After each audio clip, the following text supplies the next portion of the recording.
Okay, when I first encountered, can't talk. When I first encountered cancer, I was in middle school. No, in high school. We went to California and we came back. I loved it in California, but I found out that the reason we went to California is because they found out my grandfather had cancer, so he went to go talk to my uncle and just figure out what he could do. That was the first time. Then my grandmother got pancreatic cancer and she fought as long as she could, but she passed away. My other grandmother got lymphoma and she was able to beat it, but it took a lot out of her.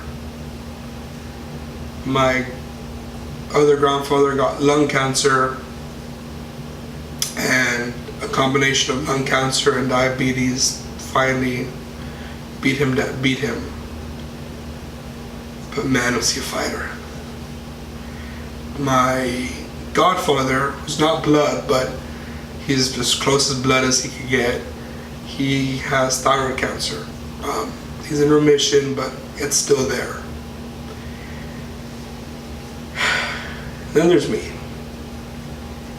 I had a rare form of bile duct cancer.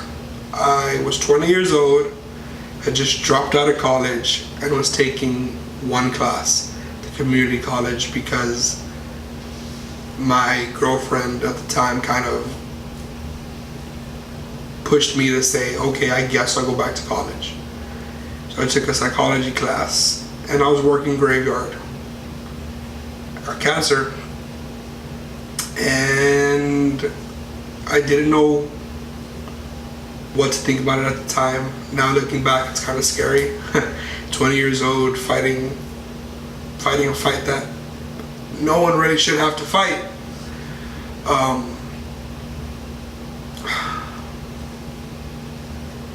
I was a lucky one. I was lucky number 13. I found out that I'm the 13th person to get what I had and the only one to survive. But not only that, like, we're coming up to relay season where I'm living at a Catholic dormitory, which isn't a Catholic dormitory, which is hilarious. But when everything was happening, I had posted on Facebook like, hey, I'm in cancer. I'm in the hospital. I have cancer. Just prayers is what I really want. And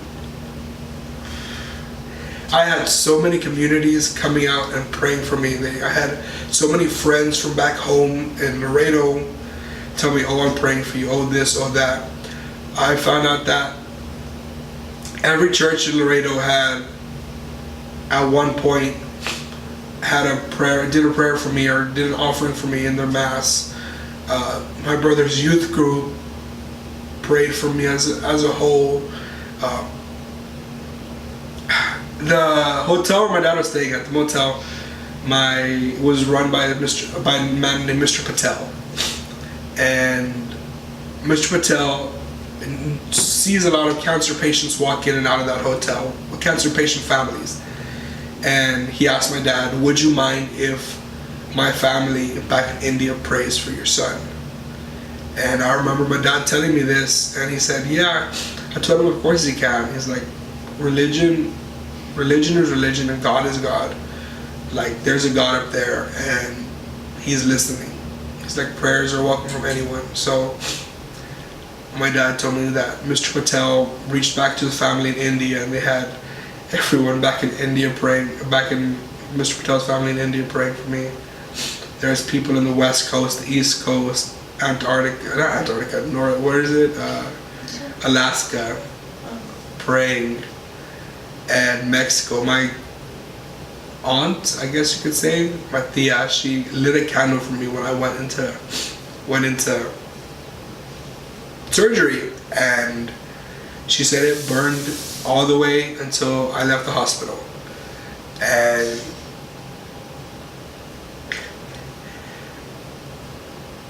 I didn't think I deserved any of that. I've messed up a lot in my life. I've hurt people. I've just done bad things. So I didn't think I deserved all the prayers. Heck, I didn't think anybody knew who I was. I was just some kid from Laredo. That was it.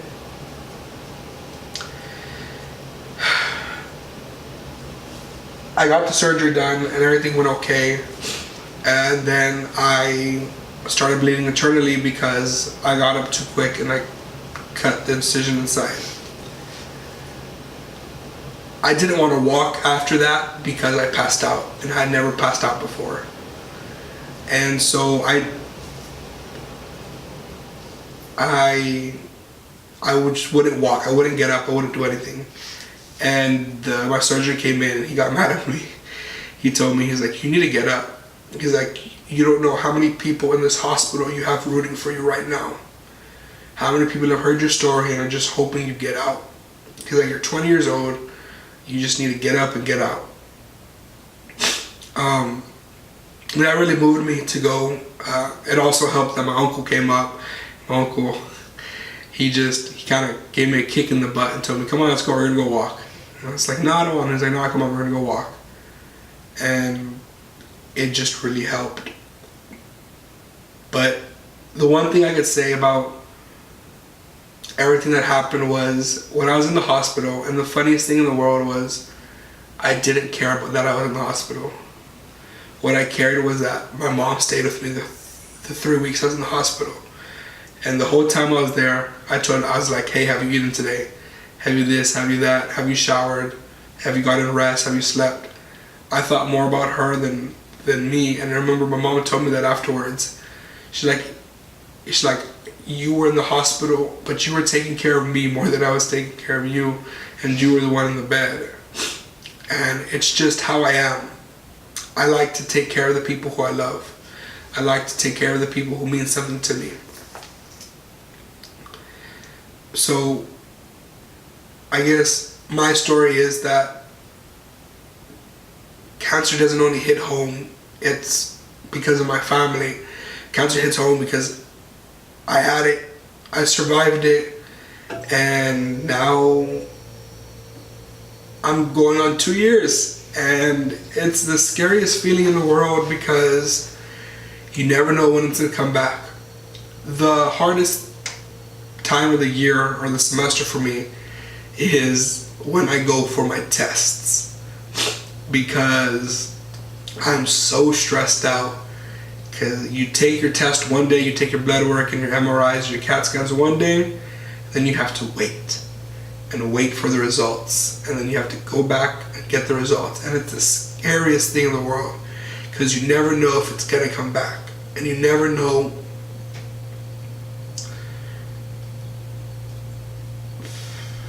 know how many more days you have left on this earth. And one thing I want to say is never take a day for granted. Don't do things that will hurt you in the long run because you only have one chance. You only have one chance in this life, and that's my story. Don't give up.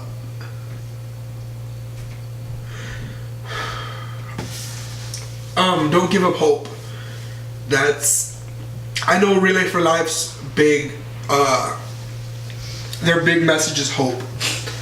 This year it's Carnival of Hope, so that's something that they're promoting. But never give up, man. Like, it's the toughest time in the world, especially for cancer patients, cancer survivors. There's something that we like. I know personally, I suffer from survivor's guilt, and people ask me why. Well,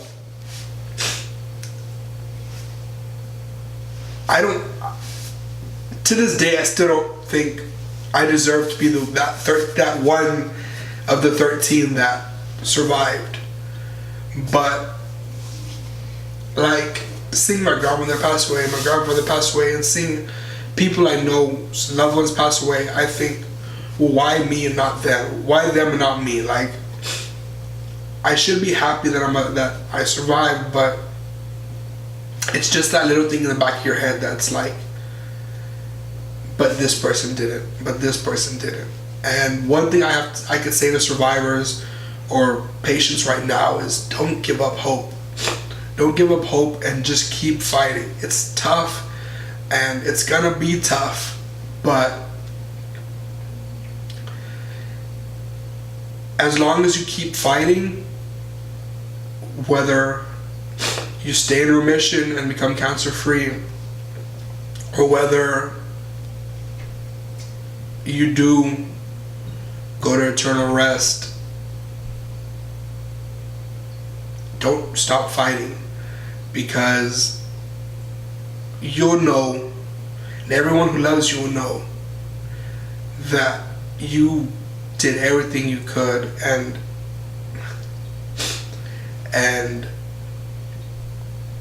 cancer's nothing to be afraid of. As crazy as that sounds, you shouldn't fear cancer. And as cheesy as this sounds, cancer should fear you. Because once you get cancer, there's nothing you won't do to get it away. There's nothing you won't do to help yourself, to help that person you love. Like, you shouldn't fear cancer. Cancer should fear the people who it tries to take and their loved ones. Because, man, I know a lot of fighters out there. I know a lot of people who just don't give up no matter what. And I know a lot of people who kick cancer in the tail because that's what they do. And it's amazing.